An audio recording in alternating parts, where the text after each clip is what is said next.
solve. Write the answer in set builder notation. Negative 5y is greater than or equal to 65. We will divide both sides by the coefficient of y, which is negative 5. So we would have negative 5y divided by negative 5. Remember that when you multiply or divide by a negative number, you have to reverse the direction of the inequality symbol, so this becomes less than or equal to.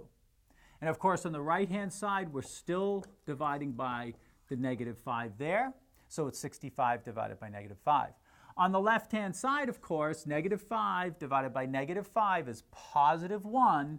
Positive 1y we can write as y. That's going to be less than or equal to a positive divided by a negative is negative. 65 divided by 5 is 13. So y is less than or equal to negative 13. That means that the solution set is